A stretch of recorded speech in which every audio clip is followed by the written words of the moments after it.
नमस्कार दोस्तों, मैं हूं आपका दोस्त अंकित और अपने इस चैनल पे आप सभी का एक बार फिर से स्वागत करता हूं। दोस्तों आज हम लोग करने वाले हैं चारकोल से एक आर्टिस्टिक पोर्ट्रेट, जो कि यहाँ पे रेफरेंस इमेज है हमारे पास सदगुरु जी का।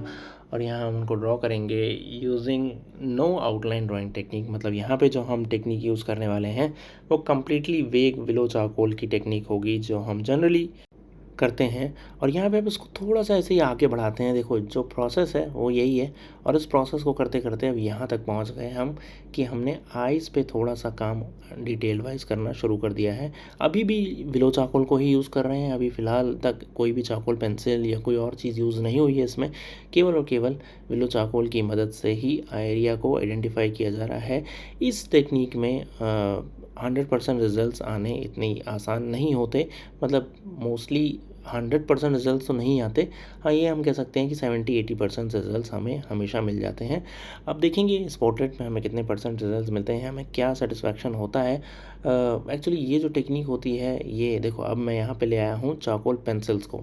तो अब हमने इंट्रोड्यूस करना शुरू करेंगे चारकोल पेंसिल्स को धीरे-धीरे, और डिटेल रिफ़ाइन करना शुरू करेंगे। अभी मैं विलो चारकोल ही यूज़ कर रहा हूँ, कुछ डार्क एरियाज़ को आइडेंटिफ़ाई पहले कर ले रहा हूँ, ताकि उस पे जब हम विलो चारकोल यूज़ करें तो हम उस पे हम जब चारकोल पेंसिल यूज़ करें तो ज़्यादा अच्छे से वो उसके ऊपर बना रहे। मतलब विलो चारकोल का जो पाउडरी एलिमेंट है वो उड़े नहीं, उसके ऊपर रेस्ट करे, मतलब उसी में मिक्स हो जाए। और इसमें मैं ये भी बोल रहा हूँ कि ये पोर्ट्रेट जो होता है इस टाइप के ड्राइंग में, इसमें आखिरी तक चेंजेस चलते रहते हैं, क्योंकि आपने कोई भी फिक्स आउटलाइन करके ड्रॉ नहीं किया होता। तो एंड तक आप आउटलाइंस को और जो पूरे फीचर्स हैं, जो एक्सप्रेशंस हैं, उसको अचीव करने का कोशिश करते रहते हैं। तो ये कभी भी ऐसा नहीं होगा जैसे नॉर्मली हम आउटलाइन वाले में क्या होता है, हम एक एक एरिया को फिनिश करते हुए चलते हैं। यहाँ पे हमें पूरा का पूरा पोर्ट्रेट साथ में लेके चलना पड़ता है और आखिरी तक डिटेल्स को निकालना पड़ता है। इसलिए वीडियो को आखिरी तक ज़रूर देखिएगा। और अगर इसी तरीके से आपको मेरे से आर्ट सीखनी है तो मेरी स्किल शेयर पे चारकोल की एक बहुत ही बेहतरीन क्लास है, वो ज़रूर देख लेना। बहुत ज़्यादा सीखने को मिलेगा उस क्लास के द्वारा। तो ये जो पेपर है यहाँ पे यूज़ कर रहा हूँ, ये थोड़ा सा रफ़ पेपर है। बहुत ज़्यादा रफ़ नहीं है, लेकिन थोड़ा सा रफ़ है ये। और इस पेपर का नाम है कैंसन सिया ग्रेन पेपर। मतलब इसमें ग्रेन्स हैं, टेक्सचर्स हैं, जो कि चारकोल्स को बेसिकली कैप्चर करने में बहुत मदद करते हैं। तो यहाँ पे देख रहे हो आप, रेफरेंस इमेज को देखो और हमारी ड्राइंग को देखो, बहुत सारे डिसिमिलैरिटीज़ आपको नज़र आएंगी अभी। लेकिन जब हम इसमें आगे बढ़ना शुरू करेंगे, जब हम इसको फिनिश करना शुरू करेंगे, तब जाके आपको इसमें रियलिज़म नज़र आएगा और रिसेम्बलेंस नज़र आएगा। लेकिन अभी फ़िलहाल में मैं 2B चारकोल पेंसिल यूज़ कर रहा हूँ और आइज़ के एरियाज़ को फिक्स करने की कोशिश कर रहा हूँ। अब ये पूरी तरह से वेग है, देखो इसमें कोई भी आउटलाइंस वगैरह नहीं थी, तो ज़रूरी नहीं है कि शुरू-शुरू में आपको एकदम बढ़िया से नज़र आने लगे सारी वैल्यूज़। लेकिन यही इसका फ़न है, जो इसका फ़न एलिमेंट है ना, जो इसका मज़ा है जिसको बोलते हैं, एक आर्टिस्ट को जो मज़ा चाहिए होता है वो यहाँ पे मिलता है उसको। क्योंकि रिस्क इतना ज़्यादा है कि पूरा पेपर भी ख़राब हो सकता है, मतलब आप उस पे दोबारा कुछ नहीं ड्रॉ कर सकते हो।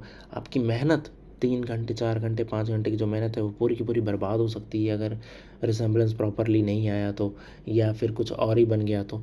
तो इसमें बहुत सारा रिस्क इन्वॉल्व होता है, इसीलिए जनरली जो बिगनर्स हैं वो इस टेक्निक को अवॉइड करते हैं। इवन जो आर्टिस्ट भी हैं वो भी कई बार इस टेक्निक को अवॉइड करके वही नॉर्मल ग्रेड मेथड से ड्रॉ करना एंड ऑल वही सब करते हैं।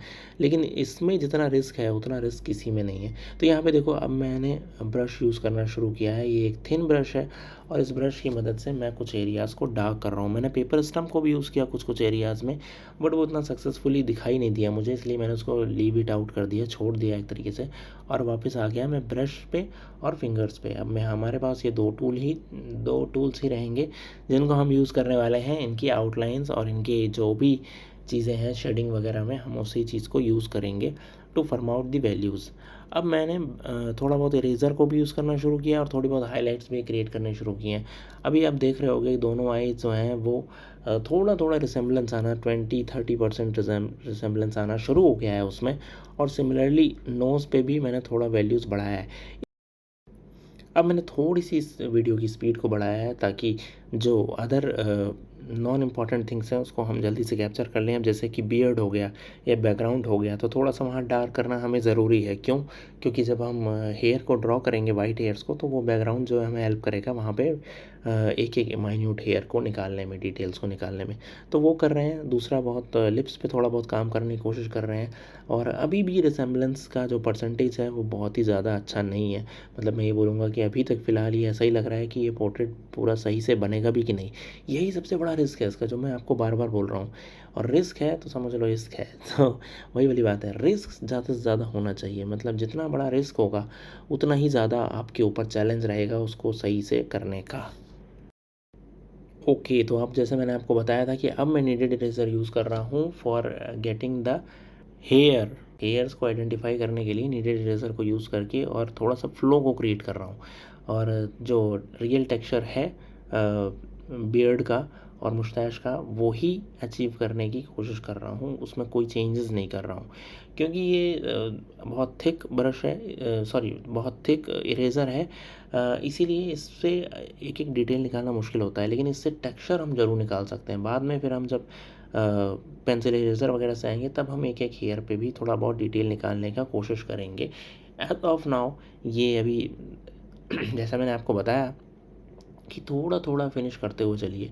सारी चीज़ों को इकट्ठे एक एक जगह को मत फिनिश कर लीजिए, क्योंकि हो सकता हो कि ये रिसेंबल ही ना करे, तो हमें फिर इसको गिव अप ही करना पड़ेगा। लेकिन अभी इसीलिए बहुत ज़्यादा मेहनत करने की ज़रूरत नहीं है हर एरिया पे, धीरे धीरे करेंगे। अब देखो यहाँ पे मैं आ गया हूँ, मोनो ज़ीरो इरेज़र को यूज़ कर रहा हूँ। थोड़े बहुत जो माइन्यूट हेयर हैं उसको भी यहाँ पे डिटेल करके निकालने की कोशिश कर रहा हूँ।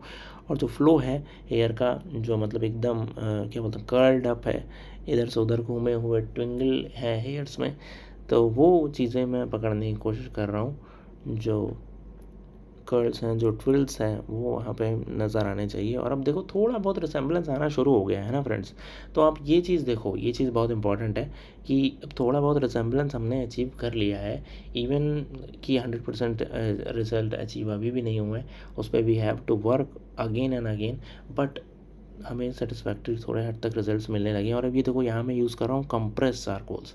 This is very important charcoal device, जो मैं बोलूँगा कि एक ऑब्जेक्ट है ऐसा, जिसे देखो इस तरीके से हम चारकोल्स को अगर थोड़ा ब्लेंड कर दें वहाँ पे, तो इस तरीके से ग्रे सरफेस हमें ऑप्ट हो जाती है। और फिर उस पर जब हम हेयर को आइडेंटिफाई करें यूजिंग पेंसिल इरेज़र, तो बहुत ही अच्छा इफेक्ट वहाँ क्रिएट होता है, ज़्यादा मेहनत किए बिना। तो मेहनत खाली इसकी रहती है कि हमें उसको घिसना रहता है प्रॉपरली पेपर के ऊपर, तो जो मैं कर रहा हूँ वो आप देख भी रहे हो। और सिमिलरली नीचे जो बियर्ड है उसमें मैं नीडेड इरेज़र को यूज़ करके केवल और केवल टेक्सचर को पकड़ने की कोशिश कर रहा हूँ बियर्ड के। वो ज़्यादा मज़ेदार होता है।